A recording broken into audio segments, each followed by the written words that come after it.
కారం రంగు రుచితో ఉంటుంది. ఆచి మిరపపొడి అదరగొట్టే కారం రంగు రుచి. ఎయిర్ ఇండియా విమాన ప్రమాదంపై దర్యాప్తు ముమ్మరంగా సాగుతోంది. ఏ ఒక్క క్లూని వదిలిపెట్టట్లేదు దర్యాప్తు సంస్థలు. ఇప్పుడు రంగంలోకి హై లెవెల్ కమిటీ కూడా దిగుతోంది. అహ్మదాబాద్ విమాన ప్రమాదంపై హై లెవెల్ కమిటీ రంగంలోకి దిగుతోంది. పలు విభాగాల్లోని నిపుణులతో ఈ కమిటీని ఏర్పాటు చేశారు. కేంద్ర హోంశాఖ కార్యదర్శి నేతృత్వంలో ఈ కమిటీ పనిచేయబోతోంది.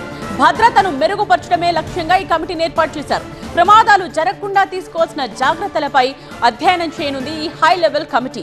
3 నెలల్లో నివేదికను సమర్పించబోతోంది. కమిటీలో సభ్యులుగా కేంద్ర రాష్ట్ర ప్రభుత్వాల జాయింట్ సెక్రటరీ స్థాయి ప్రతినిధులు ఉండబోతున్నారు. గతంలో జరిగిన విమాన ప్రమాదాల రికార్డ్స్ ను కూడా పరిశీలించే అవకాశం ఉంది.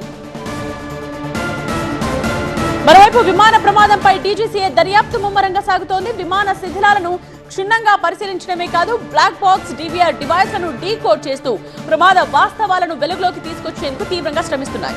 అయితే బ్లాక్ బాక్స్ లోని కీలక సమాచారంపై ఉత్కంఠ నెలకొంది.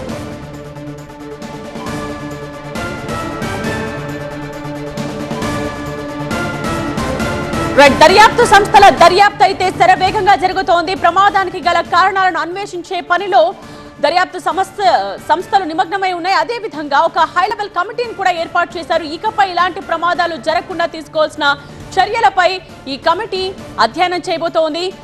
మరోవైపు డీజీసీఏ దర్యాప్తు కూడా చాలా ముమ్మరంగా కొనసాగుతోంది. విమాన శిథిలాలను క్షుణ్ణంగా పరిశీలించడమే కాదు, బ్లాక్ బాక్స్ అలాగే డివిఆర్ డివైస్ ను డీకోడ్ చేస్తూ ప్రమాద వాస్తవాలను వెలుగులోకి తీసుకొచ్చేందుకు తీవ్రంగా శ్రమిస్తూ ఉన్నాయి. అయితే బ్లాక్ బాక్స్ లోని కీలక సమాచారంపై ఇప్పుడు ఉత్కంఠ నెలకొంది.